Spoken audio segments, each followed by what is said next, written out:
주기도문은 이제 10번째 강의입니다. 10번째 강의. 기도의 끝, 찬양의 시작. 특별히 아멘으로 기도가 끝이 났는데, 네, 그 기도의 끝, 찬양의 시작의 말씀을 전하도록 하겠습니다. 네, 또 말씀을 전하니까 또 이렇게 두 분이 또 같이 앉으시네요. 그래서 우리 김순재 집사님 잠깐 놀라실 거 이렇게 많았나? 네, 있는데 저희 교회는 원래 한 10분밖에 없어요. 근데 교회의 특성상 아속에 가까이 있다 보니까 편하게 사람들이 왔다 갔다 하세요. 그래서 부담 가지지 마시고 편한 마음으로 예배를 드리시면 좋을 것 같습니다. 이제 한국은 이제 입춘이 되었죠. 한국에서 오신 분들은 입춘을 다 겪으셨을 거예요. 2월 4일이었는데 우리 앉아 계신 이기범 목사님은 라오스 거쳐서 태국에 있다 보니까 입춘이라는 말이 전혀 실감이 되고 있지 않죠.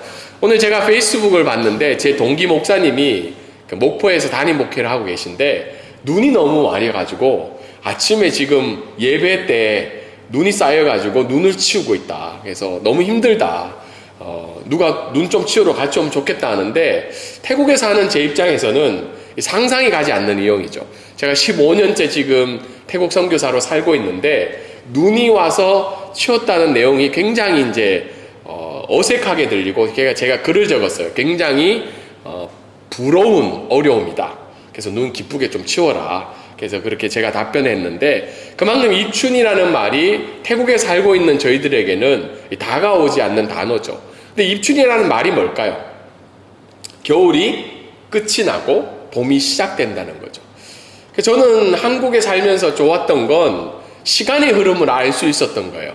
이제 뭐가 끝이 나고 새롭게 시작되는 무언가가 일어나고 있구나. 근데 태국은 날씨를 3가지로 정리할 수 있습니다. 특별히 방콕은 더운 거, 그리고 더 더운 거, 아주 더운 거.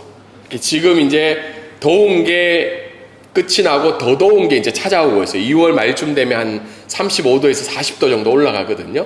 그러면 한 5월 달까지 가장 더운 날씨가 찾아옵니다. 40도 이상이. 그리고는 6월부터 비가 오기 시작하면 더 더운 날씨로 떨어지고 그리고 11월 말부터 2월까지는 이제 더운 날씨인 거예요. 지금 그냥 세계 날씨 중에 가장 시원한 날씨에 있다고 생각하시면 돼요. 그래서 아무튼 입춘이라는 게 우리에게 이런 의미를 주고 있죠. 얼마 전 이제 책을 검색하다가 이제 한 책을 발견했는데 읽지를 못했어요. 제목만 보고 어떤 글인가를 리서치를 해보니까 예전에 팬인가 제자인가라는 책이 한동안 한국에서 유명했던 책이 있습니다. 팬인가 제자인가. 그러니까 예수님의 제자로 살아가는가 팬으로 살아가는가를 조명했던 카일 아일두만이라는 목사님이 지은 책 중에 새로 나온 책이에요. The End of Me, Jesus라는 책이죠. 한국어로는 나의 끝, 예수의 시작이라는 책입니다. 이 말은 기독교의 굉장히 중요한 신앙을 알려주고 있죠. 우리는 가끔 생각할 때 예수를 믿는다는 건 어떻게 해요? 내가 더 좋고 행복한 삶을 살고 예수님도 더 영광을 받는 거라고 우리가 생각할 수 있는데 근데 우리가 알고 있는 성경은 정확하게 지적해 주는 것이 뭐냐면 우리의 삶은 우리의 행복을 추구하는 삶은 끝이 나고 예수로 말미암아 그 예수님의 역사가 시작되는 삶이 바로 나의 삶이라는 거죠. 어쩌면 이 시대가 추구하는 방향이랑 맞지 않죠. 나도 행복해야 되고 어떻게 해요? 예수님도 행복하게 살아가야 되는 게 우리가 신앙의 모습이라 생각할 수 있지만 그렇지만 철저히 기독교는 뭘 이야기하고 있냐면 네가 추구하는 행복의 방향은 이제 끝이라는 거죠. 그 자리에 누가 있어야 된다는 거예요?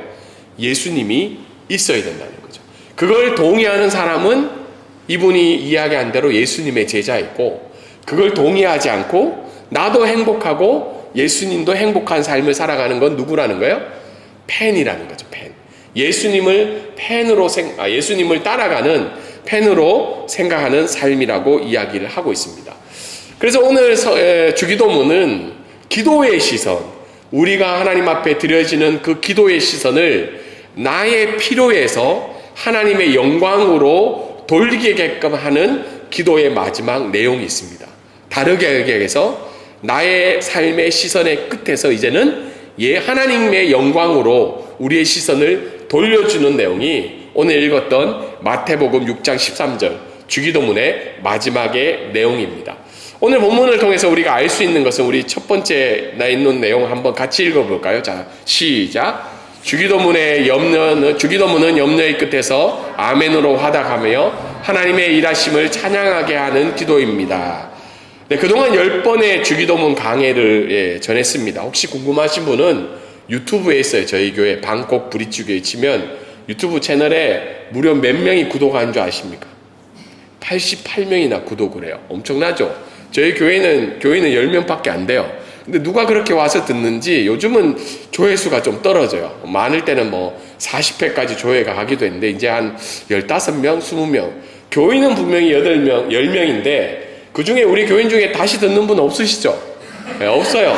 근데 누가 듣는지, 심지어는 이 자리에 예배 드리러 오시는 분이 우리 교회에서 드리는 설교를 점검하고 오세요.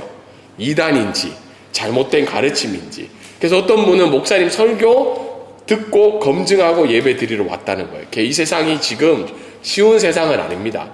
아무튼 여기에 채널도 있는데 여기에 보면 오늘 읽었던 말씀에 보면 나라와 권세와 영광이 아버지께 있사옵니다. 아멘. 이게 오늘 말씀의 포커스가 되는 내용입니다. 이 내용을 잠깐 살펴보면 나라가 뭐냐? 주기도문 세 번째 내용에 하나님 나라에 대한 소망이 있었죠. 나라는 우리가 생각하는 땅을 가진 이런 나라가 아니라 나라의 가장 중요한 요소인 통치권이죠. 영토와 국민과 통치권이 있는데 우리가 왜 일제시대 때 어려움을 당했냐면 뭐가 없었기 때문에요. 영토도 있고 국민도 있었는데 주권이 없었던 거죠. 다르게 해서 통치권이라는 거예요. 그러니까 하나님 나라라는 건 그만큼 하나님의 말씀의 원리로 어디서든 아니면 내 삶이 통치를 받고 있냐는 게 중요한 핵심인 거죠.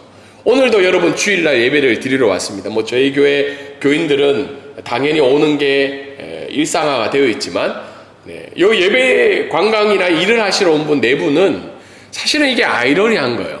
이 중요한 여행 일정 중에 또 회사 생활 중에 요즘 온라인 예배가 워낙 잘 돼 있잖아요. 그래서 뭐 이렇게 굳이 예배를 드리러 오지 않아도 이상하지 않아요.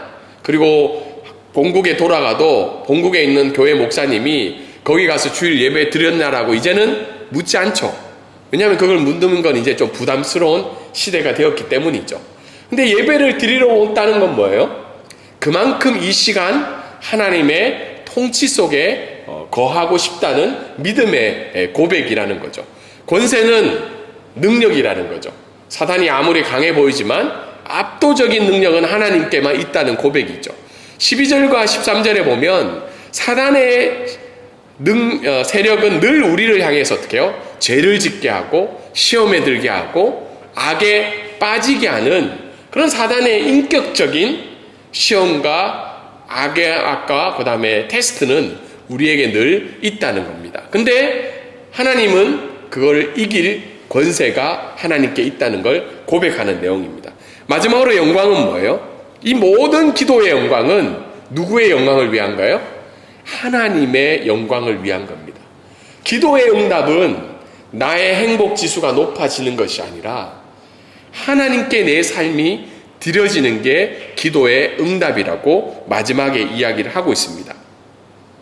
근데 관로의 내용이 있잖아요. 성경에 읽다 보면 관로가 있어요. 관로. 저도 이제 총신을 나왔거든요. 한국에서는 합동측 목사죠.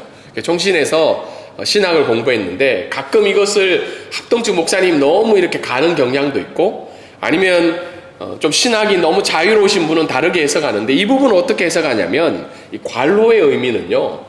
초기 성경의 사본에는 들어있지 않는 내용입니다. 여러분 성경의 첫 번째 기록된 성경의 내용이 이 세상에 존재할까요? 존재하지 않을까요?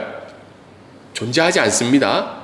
성경이 처음 기록된 그 두루마리는 있지 않고 그것을 어떻게 해요? 받아 적은 사본이라고 하죠. 그 초기 사본은 지금 남아있어요. 근데 저희가 믿는 신학은 그 초기 사본에 있는 내용들이 하나님의 말씀의 권위에 어긋나지 않다고 믿는 거죠. 그 초기 사본에는 이 관로에 있는 내용이 없었어요. 그런데 후기 사본이라는 말이에요. 그 초기 사본을 따라서 또 누군가가 성경을 기록했겠죠? 기록했는데 그 사본에는 뭐가 들어있다는 거예요? 오늘 읽었던 나라와 권세와 영광이 아버지께 영원히 있사옵나이다 아멘이라는 내용이 후기 사본에는 들어가 있었던 거예요.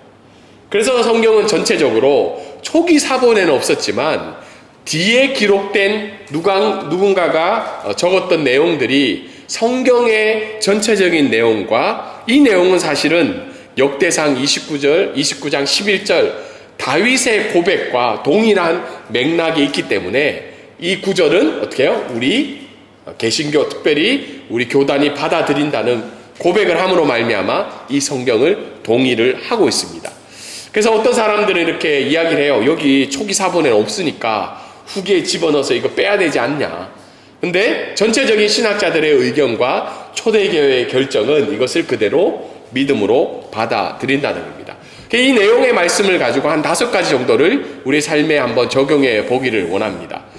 가끔 우리는 이런 질문을 드려요. 우리에게 일어났던 여러 가지 상황들, 그리고 일어났던 문제들을 생각하면 기도와 믿음이 부족해서 하나님이 들어주시지 않는다라고 생각을 할 때가 있습니다. 특별히 우리가 조심해야 될 게 건강에 어려움을 겪거나 아니면 사업의 문제나 뜻하지 않는 문제 있었을 때 조언을 한다고 또 권면을 한다고 이렇게 이야기해요. 네 기도가 부족해서 우리 기도가 부족해서가 아닐까요? 지금 의논하는 시간은 아닙니다. 네, 그래서 기도와 믿음이 부족해서 하나님이 들어주시지 않는다라고 우리 스스로가 착각할 때도 있고 서로가 그렇게 권면할 때도 있다는 거예요. 근데 오늘 성경에 보면 한글 성경에는 없지만 헬라어 성경에는 호티라는 단어, 영어에는 for이라는 단어입니다. 그러니까 왜냐하면이라는 단어죠. 왜냐하면. 앞에 주기도문의 모든 내용들, 특별히 우리가 일용할 양식과 용서와 보호를 구할 수 있는 이유, 그 이유는 뭐라는 거예요? 이 세상의 주인, 나라와 권세와 영광이 누구 거라는 거예요? 하나님 거기 때문에 하나님이 이 기도를 어떻게 해요? 들어주신다는 겁니다.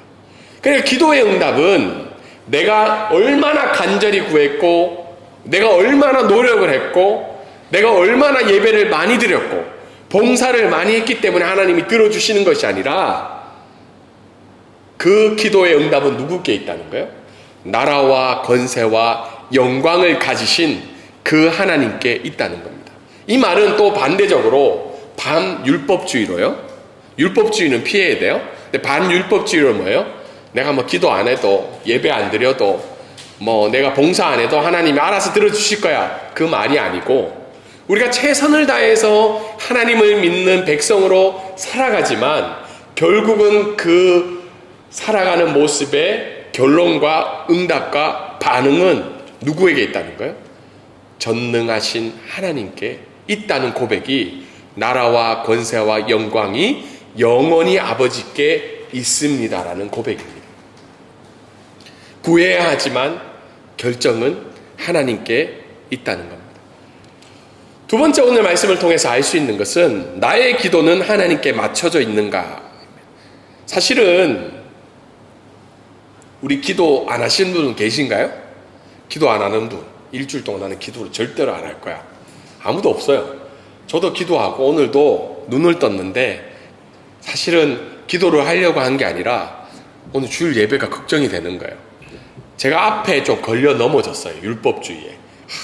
목사가 기도 안 하면 어떻게 돼요? 예배가 꼭 망할 것 같고 설교가 잘 안 될 것 같고 이게 율법주의적인 반응인 거죠. 근데 눈을 떠서 기도를 하는데 이런 경험 많이 하실 거예요. 기도함에도 불구하고 나의 문제를 가지고 기도했는데 나의 걱정으로 끝날 때가 있어요.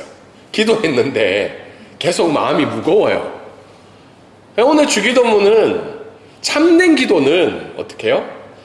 기도의 끝에 남아야 될 것은 해결되는 문제가 아니라 위대하신 하나님이 남겨져야 된다고 오늘 성경은 이야기를 하고 있어요.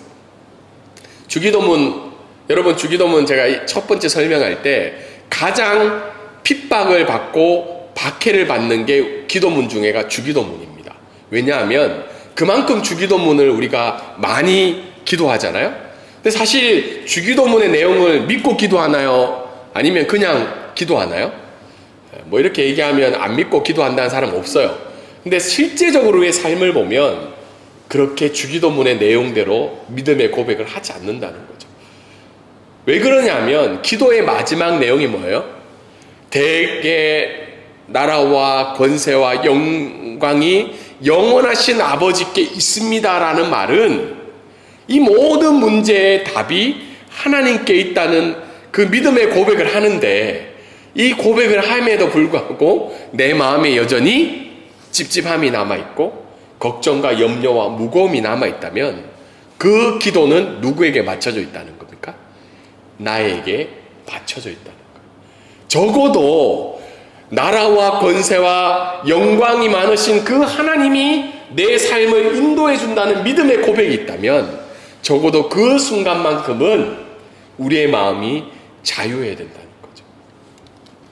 세 번째, 오늘 말씀을 통해서 알 수 있는 것은 나라와 권세와 영광은 누구께 아니라는 거예요? 내 것이 아니라는 겁니다. 내 것이 아니라는 거예요. 많은 사람들이 인생의 목적이 마치 나만의 왕국을 세우고 나의 힘을 과시하며 나의 영광을 드러내는 것인 양 살아가고 있죠. 그래서 세상은 지금도 우리에게 여전히 얘기하는 게 뭐예요? 내 힘을 길러야 된다고, 내 영광을 취해야 된다고 이야기하고 있죠. 지금 정치권에 일어나는 많은 문제들을 보면 뭐가 문제인 거예요?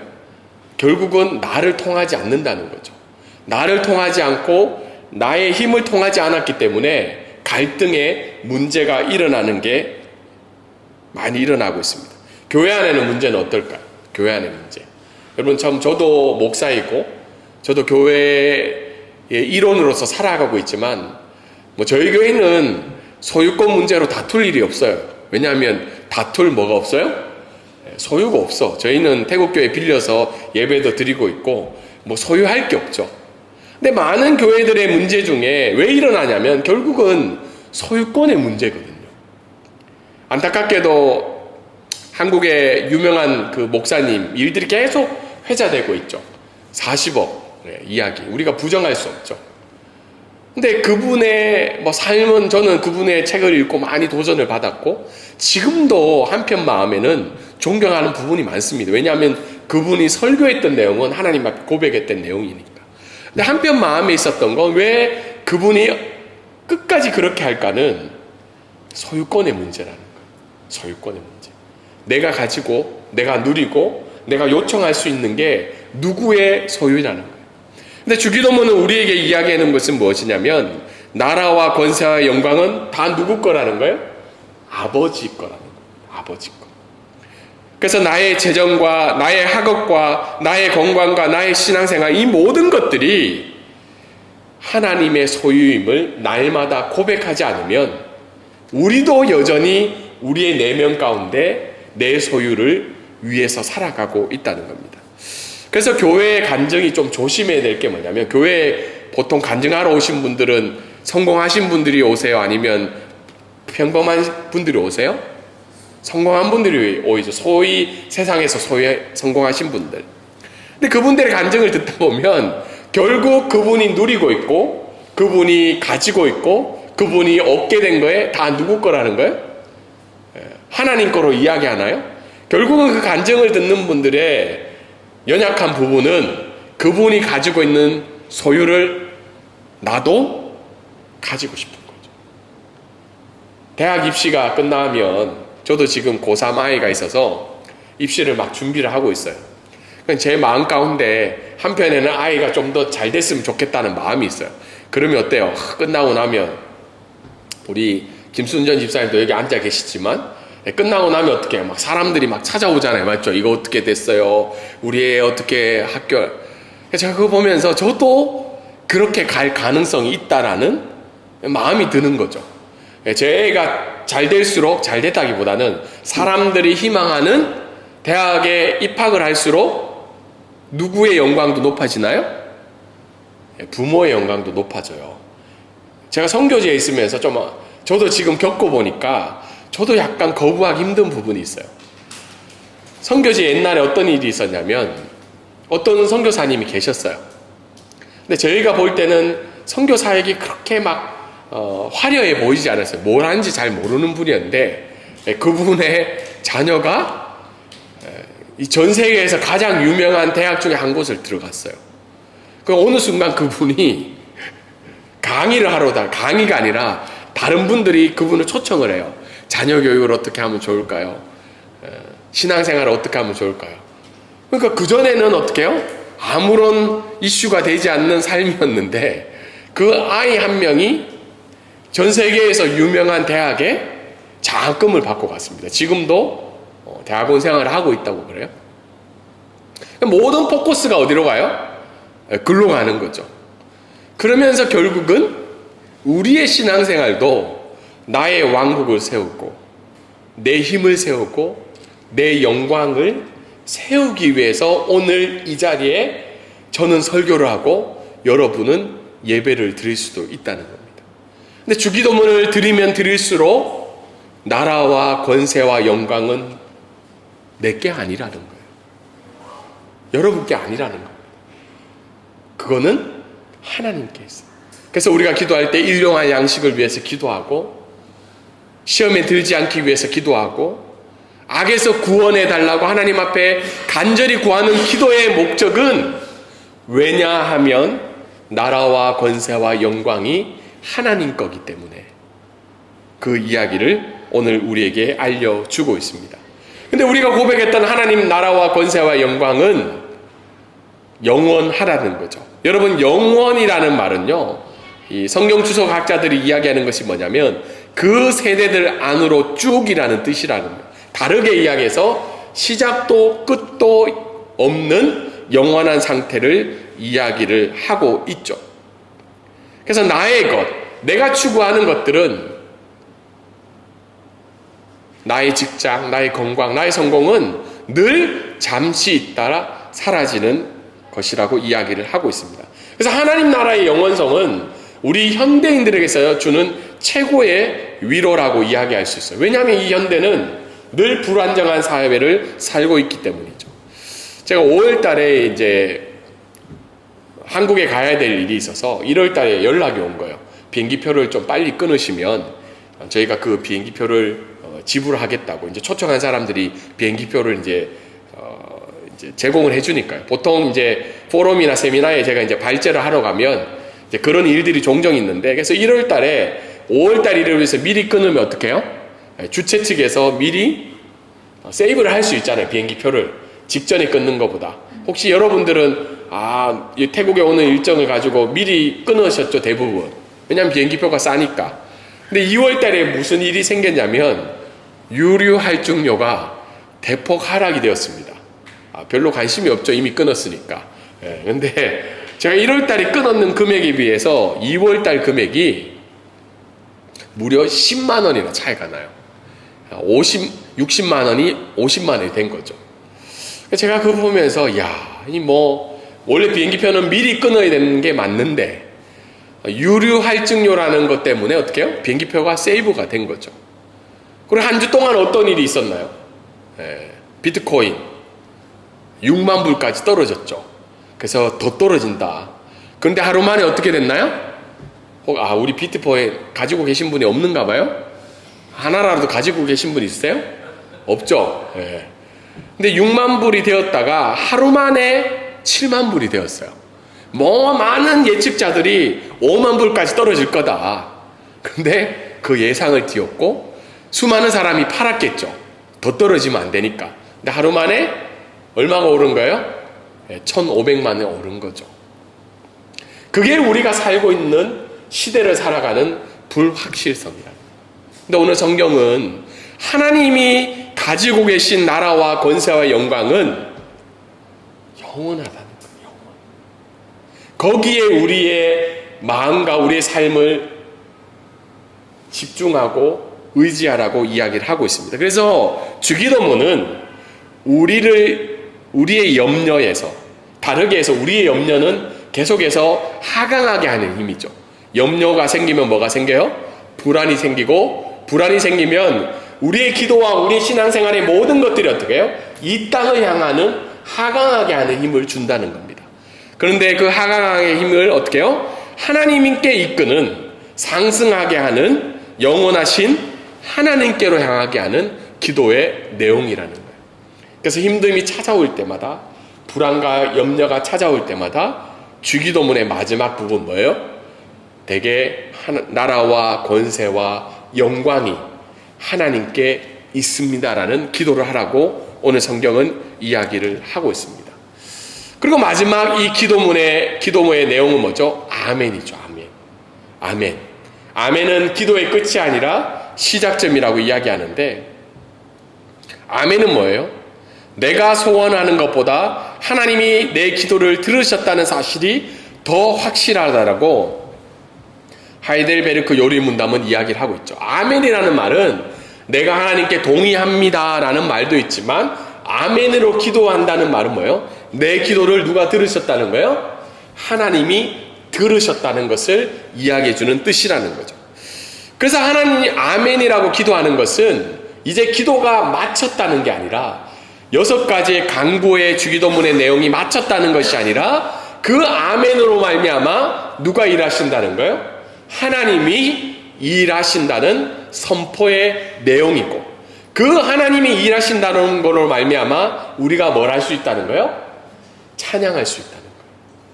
여러분, 제일 힘든 게 뭐냐면, 어렵고 힘들 때 정말 앞이 해내지 않는 속에서 하나님의 선하심과 인자하심을 찬양하는 게 쉬울까요? 안 쉬울까요? 어떻게 보면 믿지 않는 사람이 보면 우리를 향해서 정신병자라고 얘기할 수 있어요. 정신병자.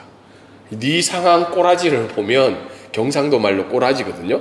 꼬라지를 보면 전혀 선한 게 없는데 입술로는 뭘 고백해요? 하나님의 선하심을 찬양하고 인자하심을 찬양하는 게 말이 안 되는 내용이라는 거예요. 그래, 오늘 주기도문은 너희가 아멘으로 하나님 앞에 마지막 기도를 할 때 하나님의 일하심을 믿을 수 있고, 그 하나님의 일하심을 믿음으로 말미암아 하나님의 인자하심과 선하심을 찬양할 수 있다는 겁니다. 시편의 다윗의 여러 글들을 보면 다윗은 하나님의 인자하심과 성실하심을 찬양할 수 없었어요. 왜냐하면 아들이 뭐예요? 배신해가지고 죽이러 오고 있죠. 그리고 수많은 사람들이 자기의 왕권을 향해서, 특별히 다윗 앞에 있었던 사울이 10여 년 동안 그를 죽이려고 했죠. 그리고 미친 척하며 블레셋 사람들에게 잡혀가기도 했죠. 근데 다윗은 그 모든 상황 속에서 뭘 찬양해요? 하나님의 인자하심과 성실하심을 찬양하고 있죠. 왜냐하면 하나님이 내 삶에 일하실 것을 믿기 때문이었다는 겁니다. 말씀을 적용하기를 원합니다. 특별히 우리는 오늘도 예배 드리고 집으로 돌아가는 길에, 숙소로 돌아가는 길에 우리의 불안과 염려가 찾아온다는 겁니다. 근데 이 불안과 염려는 기도를 통하여서 하나님께 나아갈 수 있는 통로가 되어 수 있다는 거예요. 무엇보다도 나라와 권세와 영광의 주인이신 그 하나님의 일하심을 믿고 아멘으로 확신하며 그 하나님의 선하심을 찬양하는 저와 여러분의 삶이 되기를 주님의 이름으로 소망합니다. 아멘.